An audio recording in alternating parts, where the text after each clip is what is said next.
there with the live acrylic and paintbrushes out there, getting their Van Gogh on with the scenery around them, and then the rapper on stage.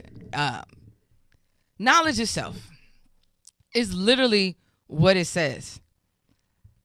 Knowledge of self, awareness of who you are and where you came from. And coming from New York. Now, people think I'm a New Yorker. I am not. I am homebred, fed in VA. 2 up, 2 down, 804 all day. But people kind of think I'm from New York. The way I talk, the way I move, my afflictions or whatever, people swear. Like, they be like, where you from? I be like, VA. No, where you really from? I'm like, Virginia. I just told you. People really think I'm a New Yorker. And I think it is, again, the timeline of me being born in 73 and hip hop starting in 73. And we were both birthed at the same time. And the birthplace was New York. Brooklyn, Bronx, wherever you claim it started from, whatever, it started in New York, right? So back then, hip hop used to trickle down to me from the South, from my home, but my friends that had cousins from up top. They would come down to the, South for the summer. And we already knew I-95 was a high traffic way between the North and the South. Let's not get it, confused. So that's why a lot of up top culture trickled down to Virginia, right? And we used to hear the knowledge itself. Well, knowledge born, 5% of son, word is born, son. And I used to be like, what does that mean? I never knew what that meant. I relate, so God body, you know what I'm saying, B? and because New York was that foundation, that embodied the knowledge of self part.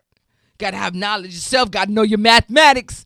I was like, yeah, I got an A in math, so I know my mathematics. I had no idea. And again, not shade, it's just a cultural difference. I was a child hearing these adult phrases in hip hop, not knowing what it meant, but it was funny because I was like, I know my mathematics. It was community pride. It was musical movement. It was their way of saying, out of that crack era, I matter. I want to be seen. I have something to say, and I have talent. And it is knowledge of self, knowledge of who you are, knowledge of who you are meant to be. I'm meant to be the dopest MC on the corner. Can't nobody take nothing from me. Even if I'm big, even if I'm ugly, girls still want me. Shout out to Notorious. Even if I'm a rapper that never cuss, shout out to Rakim. Even if I'm the Dapper Don rapper with the high top face, shout out to Big Daddy Kane. Or even if I'm a rapper with one eye, shout out to Fetty Wap. It's about who you are and embracing who you are. And if you weren't who you are rapping, let's take it back to 8 Mile with Eminem. When Eminem found out old boy wasn't really a hood rapper, he lit him up because he wasn't being true to himself. He should not even been on that battle stage because he was perpetrating a fraud. Wasn't being who he really is. Now, authentically, B Rabbit smoked him because he did what? He stayed true to himself. He was from the trailer park. He is a white boy. He did get punched in the eye by his homeboy. He stayed true to who he is / was in that movie and won the crowd over. The vulnerability, the authenticity. I got to say that word slow. The genuineness.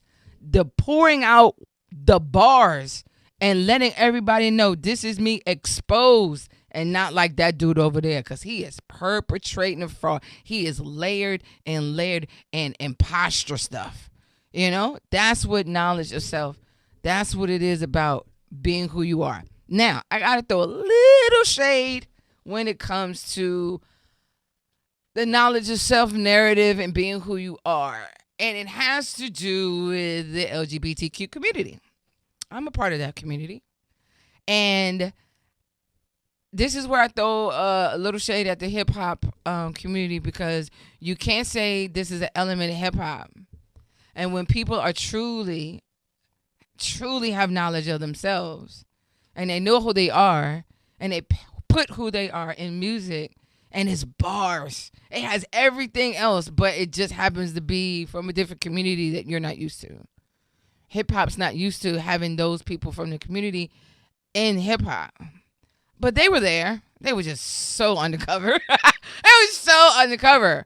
But you can't sit here and talk hip hop knowledge and hip hop awareness and knowledge yourself and not let that person who has knowledge of who they are be a hip hop artist.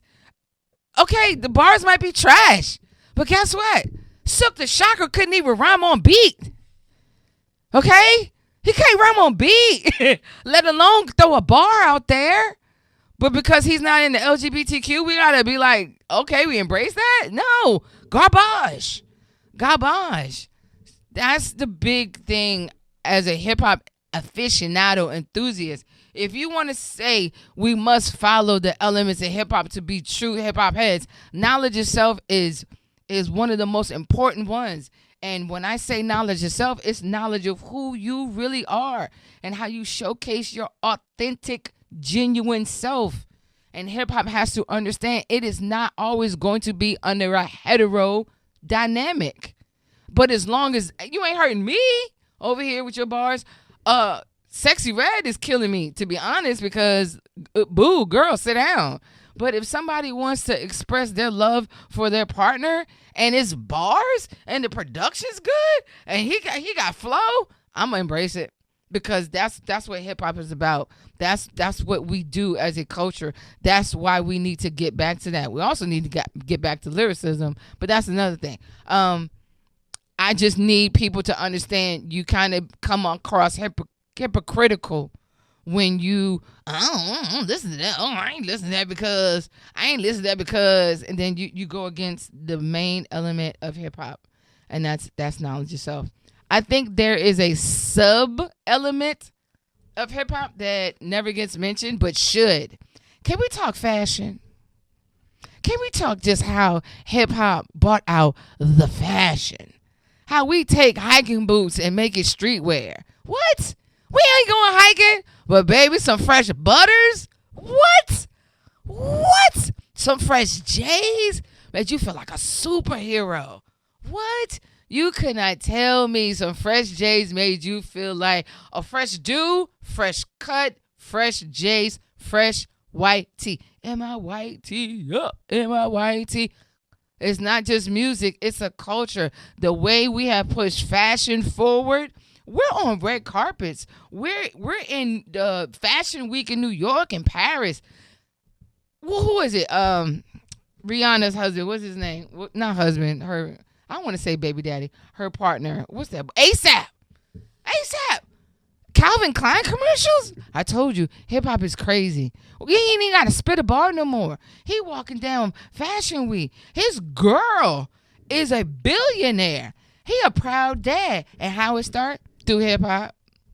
Through hip-hop. People have come to understand who they are in fashion trends. Not just fashion trends. Let's talk about acting. Let's talk about artwork. Let's talk about film. Let's talk about direction. Hip-hop is so monumental. But, baby, that fashion card never declines. Okay? The puffy jacket, man, come on. If I watch one more Project Runway where some child is trying to make a dope graffiti, street art, couture gown or whatever, and I'm like, girl, that ain't nothing but a puffy coat. That ain't nothing but a puffy coat. That ain't nothing but a 8-ball jacket. That ain't nothing but some Timbs. That ain't nothing but some thigh-high Timbs. Like, stop. Hip-hop and its fashion, you got to give it its credit. I saw the girl make a cape out the do-rag, call it couture. No, it's hip-hop. That's what it is. It's not couture. Don't try to put a little funky French name on it. It's hip-hop. Give it its praise when its praise is due. My Adidas sneaker industry is booming because of hip-hop. We are fashion forward. We are innovative forward. We are everything forward. We just need to get back to being lyrically forward. And then we'll be back on top. I'm just saying, this is how much I love this genre of music so much that I signed up to talk about it once a week. Enthusiastically, might I add. I'm going to talk about hip-hop every week. From what day? Saturday. What time? 2 to 3. Where? K101.2. You can get it on Audacity app or Apple Music Radio. So I am closing out my my very first episode, might I add. And we're going to build on the bones. We already got the bare bones, the elements of hip hop. And we're going to build on those bones with conversations that normally people don't associate with hip hop. We're going to talk finances in hip hop. We're going to talk about showmanship in hip hop. We're going to talk about the family dynamic in hip hop. We're going to talk about a lot of lyricism in hip hop. We're going to talk about the generational gap in hip hop. We're going to talk about a lot of things. And only I can bring it to you. So be tuned. Stay in link with me. It's your girl KulaVoncille. And Kicking It with Kula. All things hip hop. It's not just music, people. It's a culture. Peace.